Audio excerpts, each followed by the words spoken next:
আসসালামু আলাইকুম। এখন দেখবেন সংবাদ শিরোনাম। সচিবালয়ে প্রধানমন্ত্রী তারেক রহমানের সঙ্গে তিন বাহিনী প্রধানের সৌজন্য সাক্ষাৎ। ঈদের আগেই পাইলট প্রকল্প হিসেবে ফ্যামিলি কার্ড চালুর সিদ্ধান্ত। সেটা কার্যকর কিভাবে করবে সেটা নিয়ে আজকে আলোচনা হচ্ছে। ঈদের আগেই পাইলট প্রজেক্ট হিসাবে চালু হবে। ইংলিশ মিডিয়াম স্কুলও মন্ত্রণালয়ের অধীনে আনার কথা বললেন শিক্ষামন্ত্রী। কারি ও আলেমদের দেয়া হবে রাষ্ট্রীয় শিক্ষা। আমরা কারিকুলাম রিভিউ করব এবং যেখানে যা পরিমার্জন করা প্রয়োজন সেটা আমরা করব। প্রধানমন্ত্রী তারেক রহমানের সাথে সৌজন্য সাক্ষাৎ করেছেন তিন বাহিনীর প্রধানরা। সকাল 9টার পর দ্বিতীয় দিনের মতো সচিবালয়ে আসেন প্রধানমন্ত্রী তারেক রহমান।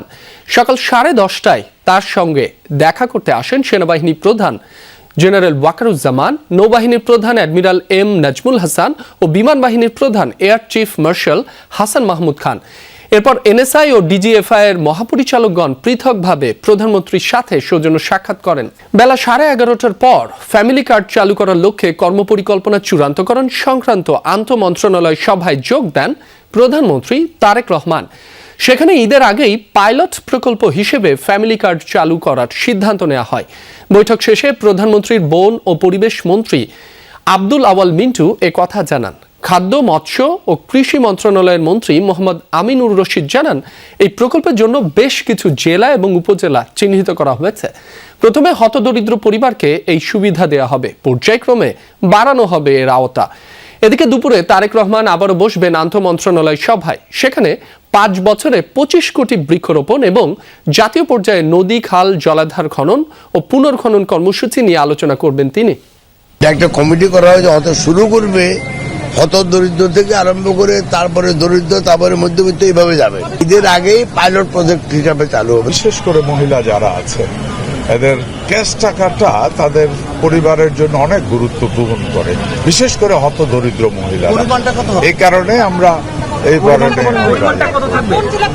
সবাই এটা দ্রুততম সময়ের মধ্যে বাস্তবায়ন করার ব্যাপারে এবং এটাকে ইউনিভার্সাল করা হবে। কোনো অবস্থাতেই যাতে কোনো ধরনের বিতর্ক না হয়, যে কোনো রাজনৈতিক মতাদর্শ, কোনো ধর্মীয় অনুভূতি অথবা কোনো লিঙ্গভিত্তিক কোনো ধরনের বৈষম্যের শিকার কেউ না হয়।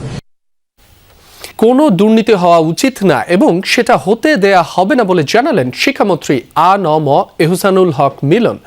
সচিবালয়ে সাংবাদিকদের এ কথা বলেন তিনি। বলেন, এই মন্ত্রণালয়ে আর কোনো দুর্নীতি হবে না। শিক্ষক বদলি একটি সিস্টেমে আনা হবে, বন্ধ করা হবে বদলি বাণিজ্য। এ সময় তিনি বলেন, ইংলিশ মিডিয়াম স্কুল মন্ত্রণালয়ের নিয়ন্ত্রণে আনা হবে। শিক্ষামন্ত্রী বলেন, বিগত সরকারের আমলে শিক্ষা প্রতিষ্ঠানের ল্যাব স্থাপনের নামে যে দুর্নীতি হয়েছে তা তদন্ত করে শাস্তির আওতায় না হবে। এ সময় শিক্ষা প্রতিমন্ত্রী ববি হাজ্জাজ বলেন, কারি ও আলেমদের রাষ্ট্রীয় স্বীকৃতি দেওয়া হবে।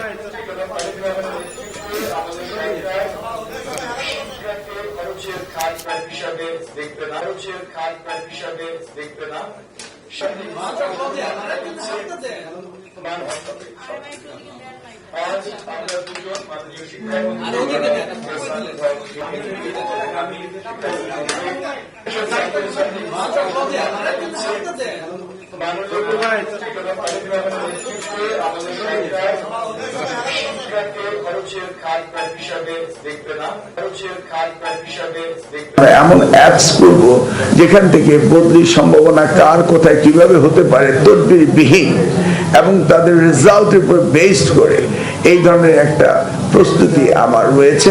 শিক্ষাকে খরচের খাত বা হিসাবে দেখবে না। শিক্ষা হবে রাষ্ট্রের প্রথম বিনিয়োগ, মানব সম্পদের মূল কারখানা এবং জাতি গঠনের প্রধান প্রকল্প। নৌবন্দর কিংবা দেশ, অন্তর্বর্তী সরকারের সময় স্বাক্ষরিত চুক্তির ভবিষ্যৎ নিয়ে উঠেছে প্রশ্ন। মেয়াদের শেষ সময়ে এসে তড়িঘড়ি করে চুক্তি করা নিয়ে তৈরি হয়েছে বিতর্ক।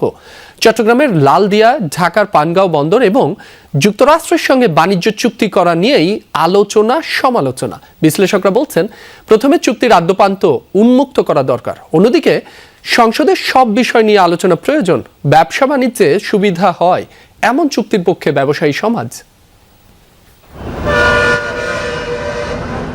বন্দর নির্মাণ এবং ইজারা ইস্যুতে কয়েক মাস ধরেই ছড়িয়েছে উত্তাপ। শর্ত এবং তাড়াহুড়ো করে চুক্তি স্বাক্ষর হওয়া নিয়েই আপত্তি। গেল নভেম্বর মাসে অসম্ভব দ্রুততায় ৩৩ বছরের জন্য চট্টগ্রাম বন্দরে লালদিয়া টার্মিনাল নির্মাণ ও ব্যবস্থাপনার দায়িত্ব পায় ডেনমার্ক ভিত্তিক প্রতিষ্ঠান এপিএম টার্মিনালস। চুক্তি করা নিয়ে তখনই নানা মহলে তৈরি হয় বিতর্ক। বলা হয় চুক্তির শর্ত কেন উন্মুক্ত করা হয়নি, প্রতিযোগিতার ভিত্তিতে কেন দেয়া হয়নি কাজ, জমি অধিগ্রহণ হবে কোন প্রক্রিয়ায়। প্রশ্ন তোলা হয় নির্বাচিত সরকারকে পাশ কাটিয়ে কেন এমন সিদ্ধান্ত নেওয়া হলো। এই ধরনের দীর্ঘমেয়াদী চুক্তি যেগুলো শর্তের উপর নির্ভর করবে একটা জাতির সার্বভৌমত্ব, সেই ধরনের চুক্তিগুলো নিয়ে নিয়ম হচ্ছে সারা পৃথিবীতে ট্রান্সপারেন্টলি পার্লামেন্টের ভিতরে জনগণের প্রতিনিধিরা ডিসকাস করবে। পৃথিবীর ট্র্যাডিশন যদি বিএনপি ফলো করে তাহলে বিএনপি এই চুক্তিগুলো পার্লামেন্টে অনুমোদন করাতে হবে। ঢাকার পাশে পানগাঁও কন্টেনার টার্মিনাল পরিচালনার দায়িত্ব পেয়েছে সুইজারল্যান্ড ভিত্তিক প্রতিষ্ঠান মেডলক বাংলাদেশ। ২২ বছর এই বন্দরটি ব্যবস্থাপনার দায়িত্বে থাকবে এই প্রতিষ্ঠান। তবে লাভজনক থাকার পরও চট্টগ্রাম বন্দরের নিউমোরিং টার্মিনাল বিতর্কিত ডিপি ওয়ার্ল্ডের হাতে তুলে দিবার প্রক্রিয়া আন্দোলনের মুখে হয়েছে স্থগিত। চুক্তিগুলো নন ডিসক্লোজার এগ্রিমেন্ট বা গোপনীয়তা বজায় রাখায় বাড়ছে সমালোচনা। নিউমোরিং এর চুক্তিটা বিএনপি বাতিল করে দেওয়ার সম্ভাবনাই আমি বেশি দেখি, এই কারণে যে জিয়াউর রহমানের ফিলসফি ছিল যে রাষ্ট্রীয় খাত যদি লাভজনক হয় তাহলে ওটাকে আমরা বিরাষ্ট্রীয়করণ করব না। যেই কারণে ওয়ার্ল্ড ব্যাংকের চাপ সত্ত্বেও আদমজি মিল জিয়াউর রহমান বিরাষ্ট্রীয়করণ করেনি, কিন্তু এরশাদ এসে এটা বিরাষ্ট্রীয়করণ করেছে। গেল 10 ফেব্রুয়ারি যুক্তরাষ্ট্রের সঙ্গে এগ্রিমেন্ট অন রেসিপ্রোকাল ট্রেড নামে বাণিজ্য চুক্তি করেছে বাংলাদেশ। ওই চুক্তি নিয়েও আছে প্রশ্ন। বাণিজ্য ঘাটতি কমাতে যুক্তরাষ্ট্রের অনেক কঠিন শর্ত মেনে নিয়েছে বাংলাদেশ। তার মধ্যে বাধ্যতামূলকভাবে বোয়িং ও জ্বালানি ক্রয়, কৃষিপণ্য আমদানি, সামরিক সরঞ্জাম ক্রয়, যুক্তরাষ্ট্রের কোনো পণ্যে কোটা আরোপ না করা অন্যতম। শুধু চুক্তি করলেই হয় না, সে চুক্তি বাস্তবায়ন করতে গিয়ে আমরা বড় রকমের চাপের মধ্যে পড়ি কিনা সেগুলো তো দেখা দরকার। এবং সবচেয়ে বড় বিষয় হচ্ছে যে এই চাপগুলো পড়বে কিন্তু যে রাজনৈতিক সরকার ক্ষমতা আসবে তার উপরে। আমার কোনো প্রশ্ন থাকবে না, সরকার যেই চুক্তি করুক, আমার ব্যবসা পরিবেশের বান্ধব পরিবেশ যদি উন্নতি হয় আমি কেন সেখানে বাধা দেব। জাপানের সঙ্গে অর্থনৈতিক অংশীদারি চুক্তি বা ইপিআইও স্বাক্ষর করেছে বাংলাদেশ।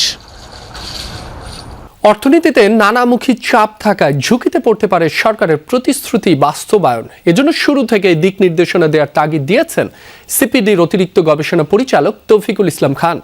রাজধানীতে নাগরিক প্ল্যাটফর্মের এক অনুষ্ঠানে এসব কথা বলেন তিনি। এছাড়া অন্তর্বর্তী সরকারের সময় সম্পাদিত চুক্তি খতিয়ে দেখার পরামর্শ দিয়েছেন অর্থনীতিবিদ ডক্টর দেবপ্রিয় ভট্টাচার্য। অনুষ্ঠানে জানানো হয় মূল্যস্ফীতি এখনো বড় সমস্যা। খাদ্যপণ্যের দাম কিছুটা কমলেও পোশাক, আবাসন, জ্বালানি, যোগাযোগ এবং সেবা খাতে ব্যয় কমেনি। শ্রমজীবীদের প্রকৃত আয় কমেছে। বাস্তবসম্মত সংশোধিত বাজেট প্রণয়নে গুরুত্ব দিচ্ছেন অর্থনীতিবিদরা।